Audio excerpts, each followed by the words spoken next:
आपण ज्याला भीती म्हणतो ती प्रत्यक्षात भविष्याची अनिश्चितता नसून स्वतःच्या अस्तित्वाविषयीचा अविश्वास आहे. भीती ही अंधारातल्या दोरीला साप समजण्यासारखी आहे. जोपर्यंत प्रकाश पडत नाही तोपर्यंत हृदय धडधडत राहतं. आज आपण त्या प्रकाशाचा शोध घेऊया जो तुमच्या मनातील या अनामिक भीतीचा मुळापासून नाश करेल. द्वितीयाद्वै भयं भवति. या सूत्राचा अर्थ अत्यंत खोल आहे.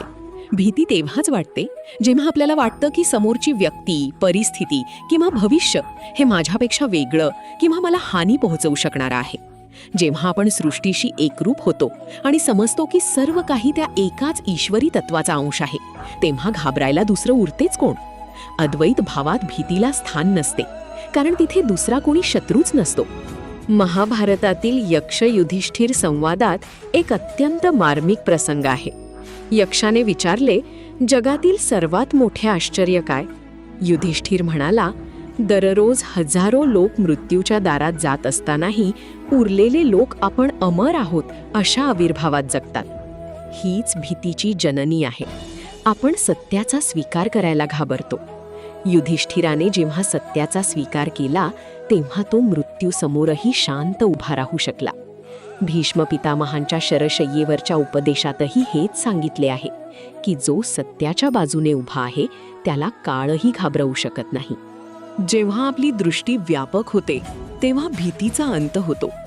आपण कशाला घाबरतो? काहीतरी गमावण्याला किंवा कोणाकडून तरी दुखावले जाण्याला. पण जर सर्व काही मीच आहे किंवा माझ्याच ईश्वराचे रूप आहे तर गमावण्यासारखे काही उरतच नाही. चाणक्य नीतीमध्ये म्हटले आहे की जो व्यक्ती वर्तमानात जगतो आणि कर्तव्यावर लक्ष केंद्रित करतो त्याला भविष्याची भीती कधीच छळत नाही. समर्पण आणि स्वीकार हे भीतीवरचे सर्वात मोठे उपाय आहेत. जर या शब्दांनी तुमच्या मनाला थोडी जरी शांतता दिली असेल तर या प्रवासात माझ्यासोबत चालण्यासाठी या चॅनलला नक्की जोडून घ्या. लक्षात ठेवा, तुम्ही या विश्वाचा एक भाग नाही तर तुम्ही स्वतः एक संपूर्ण विश्व आहात. भीतीला तुमच्या दारात जागा देऊ नका, कारण तुमच्या आत तो परमेश्वर वास करतो जो स्वतः अभय आहे.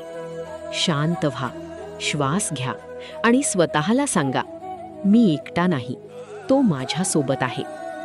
शुभम भवतु.